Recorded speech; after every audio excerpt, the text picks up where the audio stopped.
કાપવા માટે કાત્ર પણ આપેલી હશે. 9 દિવસ પૂરતો પૂજાપો છે.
આવેલ છે જે અબીર ગુલાલ કાઢવા માટે એનો ઉપયોગ કરવો.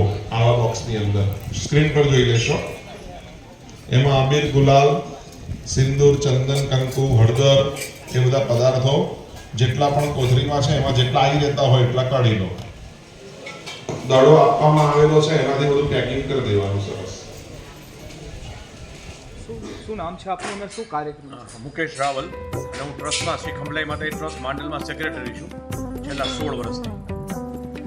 અને આ અત્યારે જે થઈ રહ્યો છે શ્રી મહાબુદ્ધિ પ્રદા સાવિત્રી ગાયત્રી સરસ્વતી બ્રહ્મ યજ્ઞ છે.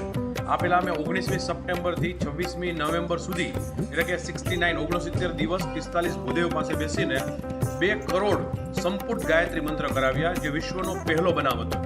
અને એના પછી એમની જે દશાંશ આહુતિ હોય એવી 24 લાખ આહુતિ માટે આ યજ્ઞ થવા જઈ રહ્યો છે, જેમાં 227 કપલ ભાગ લેશે. દેશાવરથી, વિદેશથી પણ, યુકેથી, ન્યુઝીલેન્ડથી, કેનિયાથી, આફ્રિકાથી, યુએસએથી બધા યાત્રિકો પર પધારેલા છે. બધા બેસીને કુલ 9 દિવસના કાર્યક્રમની અંદર ગાયત્રી, સાવિત્રી અને સરસ્વતીમાં અને બ્રહ્માજીને, જે આદિ ગુરુ કહી શકાય બ્રાહ્મણોના અને ખાસ તો આખા જગતના સર્જનાર છે. બ્રહ્મનું અંડ એટલે બ્રહ્માંડ અને બ્રહ્મ એટલે બ્રહ્માજી. તો પાલનહાર કરતા સર્જનાર અને જે સહારક ત્રણેયની જે જનરેટર, ઓપરેટર અને ડિસ્ટ્રોયર છે, એમાં બ્રહ્માજીનું આ યજ્ઞ વિશ્વનો સૌથી પહેલો યજ્ઞ થવા થઈ રહ્યો છે. અને એના ભૂતો અને ભવિષ્યથી, કેમ કે આવો યજ્ઞ કરવો જ દુર્લભ છે. યજ્ઞ મીમાંસા નામની એક વેણીરામ ગોળની બુક છે, એમાં પણ 24 લાખ મંત્રની આહુતિનું વર્ણન નથી. એમ કહેવાય છે કે આ તો અશક્ય છે, પણ કેવળ અને કેવળ ખંભલાઈમાની કૃપાથી આ થવા જઈ રહ્યું છે. એટલે એવું અવશ્ય કહી શકાય કે આ થઈ શકવું અશક્ય છે, પણ માની કૃપાથી થશે. અને શ્રી મહાબુદ્ધિ પ્રદા સાવિત્રી ગાયત્રી સરસ્વતી બ્રહ્મયજ્ઞમાં આપણે જે સામગ્રી બનાવેલી છે, હવન સામગ્રી, એ પણ 47 પ્રકારની જડીબુટ્ટી, તલ, કપૂર, ટોપરાનો ભૂકો, દળેલી સાકર અને અને ડાંગર, એમાં કૃષ્ણ કમોદ, એના મિક્સથી 5000 કિલો હવન સામગ્રી બનાવેલી છે. 1500 કિલો શુદ્ધ ગાયનું ઘી વપરાશે અને 12000 કિલોથી વધારે કાસ્ટ વપરાશે આ યજ્ઞની અંદર. અને એને કારણે એનો લાભ વસુદેવ કુટુંબકમ આખા બ્રહ્માંડને થાય. માંડલ ગામને તો અવશ્ય થશે, પણ આખા બ્રહ્માંડને થાય. અને અહીંયા ભાગ લેનાર ખાલી યજમાનશ્રી નહીં, પણ તમામ સ્વયંસેવક આપશી બધા પણ કે જે લોકો આને ટીવીના માધ્યમથી કે સોશિયલ મીડિયા માધ્યમથી જગત સુધી પહોંચાડે છે, બધાને આનો 100% લાભ મળશે. જય અંબા, જય કમલાઈમાં, કેવળ. અને આજે જે કાર્યક્રમ છે, શું આયોજન છે સાહેબજી? મારું નામ હસમુખરાય જમાલલાલ રાવલ. હું ખંભાળમાતા ઇન્ડસ્ટ્રીની અંદર પ્રમુખ તરીકે જવાબદારી સંભાળું છું. અને આજે મહાબુદ્ધિ પ્રદા સાવિત્રી ગાયત્રી સરસ્વતી બ્રહ્મ યજ્ઞની શુભ શરૂઆત થઈ છે.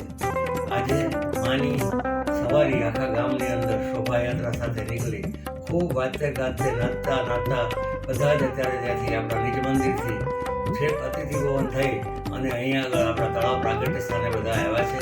યજ્ઞ કાર્ય શરૂ થઈ રહ્યું છે અને પરમ આનંદની અંદર તમામ ગામના બધા જ ખૂબ સહકાર હોવાના કારણે આખું ગામ જાણે હિલોળે ચડ્યું હોય એવું હતું. રોડતા હાઈવેથી માંડી અને છે અહીંયા સુધીના સતત વાહનો અને સતત બધા પ્રેક્ષકો સાથે અને બધા યાત્રીઓ સાથે અમે ખૂબ માતાજીનું સન્માનપૂર્વક યજ્ઞશાળામાં પધરામણી કરી.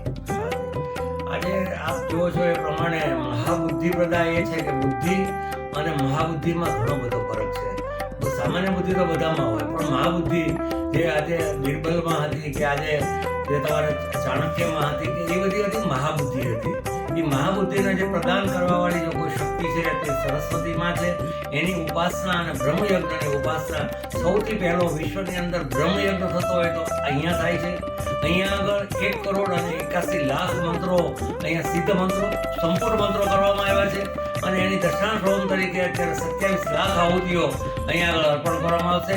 અને 10 દિવસ સુધીનો આ ધાર્મિક કાર્યક્રમ શરૂ થશે. આના મુખ્ય યજમાન પદે લગભગ દર વર્ષે હોય છે એ જ પિયુષભાઈ રતિલાલ રાવલ અને નયનાબેન પિયુષભાઈ રાવલ મુખ્ય યજમાન પદે છે.